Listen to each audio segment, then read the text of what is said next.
We have Sean Strickland versus Dricus Du Plessis, DDP. Oh man, I'm really excited for this fight. Now, Sean Strickland, he is 28-8 and 5. He's coming off of that decision championship victory over Izzy Adesanya, fighting against Dricus Du Plessis. Still knocks 20-2, 5-0 in his last five, coming off that knockout victory and bully beatdown of Robert Whitaker. Um, these guys both have the same frame, 6'1" and 76-inch reach. So that's something that's interesting. Odds for this fight right now, Sean Strickland is a minus 139, and he opened up at a minus 190. So people have been more so taking the dog odds on DDP there. Alex, I'll let you go ahead and break down this main event first. I'm really excited to hear your thoughts, man. What are your thoughts on this main event? Yeah, I'm very excited about this fight. I think so. My pick is going to be DDP. Um, I was just so impressed with his last fight against Whitaker. Uh, I, I gave DDP like zero chance against Whitaker. I remember I had Whitaker in a lot of parlays, Yeah, um, just because I thought Whitaker was gonna you know take this finally stop him because the knock on DDP is that he very bad technical ability, but the way he was able to just kind of bully and overpower Whitaker was very impressive. And obviously Sean Strickland has had a very impressive three three fight run. Most notably his last fight against Izzy. But man, yeah, that Izzy fight was like very weird because obviously Izzy he had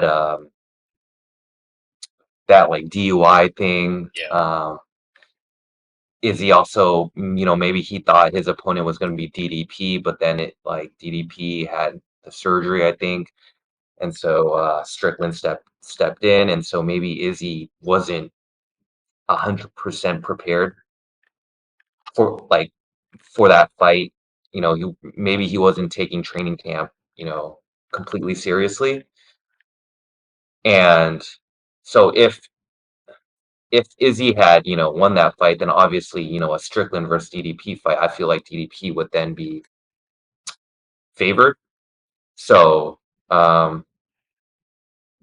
yeah, I think I'm going DDP here. Curious to hear what you have to say. yeah. I mean, you know, Sean Strickland, I want to give him his roses right now. I mean, this is a guy that I have been constantly just saying, man, I actually like watching his fights. It may seem boring sometimes to some people, it may seem like a sparring session, but the way this guy fights is actually, if you look at it, like I think it's just super clean. And also he moves forward as well. So it's just very interesting. Like you don't really see that too often that people move forward and they fight really clean like him. Top tier boxer, in my opinion. I think he constantly also does a good job of like parrying his opponent's punches, catching them as well. Pumps out high volume pace. I think he has a really good jab, especially at 185. His striking defense is really hard to figure out for a lot of people, except if you're Poitin, Alex Pereira, right? So that's kind of where I see some holes in his defenses. If you have a knockout artist, if you have a someone that is just obviously stronger than him, and Jared Cannonier, or Kamaru Usman, like these are just matchups where he does tend to fade a little bit more.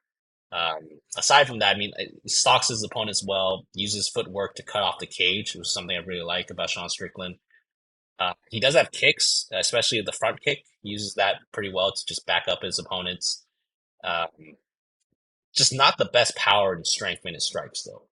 He really likes to play the long game and kind of loves to just spar, kind of like sparring session. He wants to tire his opponents out and then unload the flurries and the combos when he sees them gassed.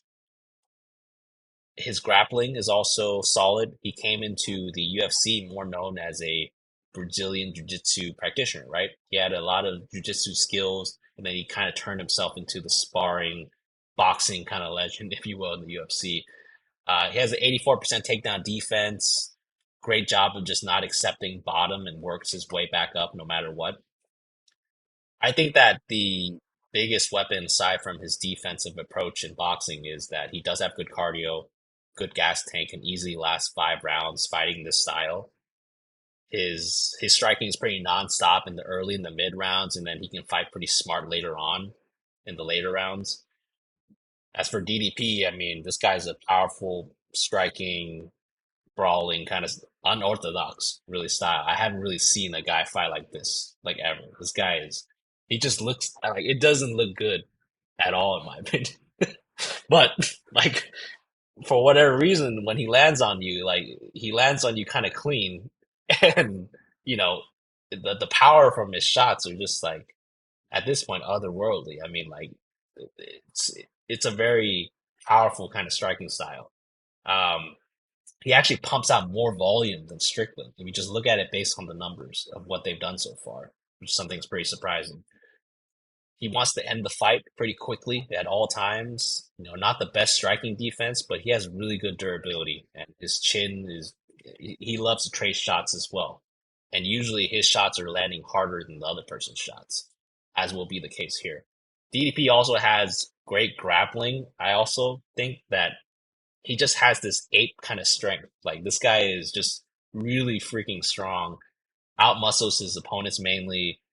He does have solid techniques and some trips and some takedowns at times, but he's just really strong. And once he's on top, he can just easily finish the fight from there. Like he has good ground and pound. He's able to lock in subs as well. This guy's well versed in the submission game. Even though it might not look like it, I also think that he has a good cardio as well. Uh, a lot of his fights, right? This guy looks like he's breathing for his last breath in rounds two, rounds three. But he just has this this fighting kind of spirit and this vigor to just constantly do it. And it seems like he's not getting like it seems like he's tired, but I don't think he is. Just from what I've seen, like he just has a killer mindset. I think the main point I want to get across is that I feel like this guy just likes to beat ass. Like he just like really likes to like beat up his opponents. Um, and that's a scary thing coming across the cage against, right? I mean, that's literally what happened to Robert Whitaker. I think Robert Whitaker, Bobby Knuckles, a very game fighter, championship level fighter, and that dude just straight got bullied in that cage for 2 rounds.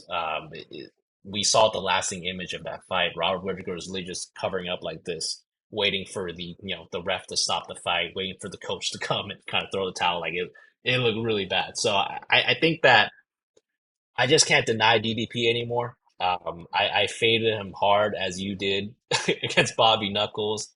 Uh, After that fight, I was like, man, the next time this guy fights, I don't care if it's Izzy, I don't care if it's Poitin, I don't care if it's anything. Like I'm not fading this guy. Give me him at any odds. So give me DDP inside the distance. I think he's gonna finish this within three, more likely two, in my opinion, based on how both these guys fight.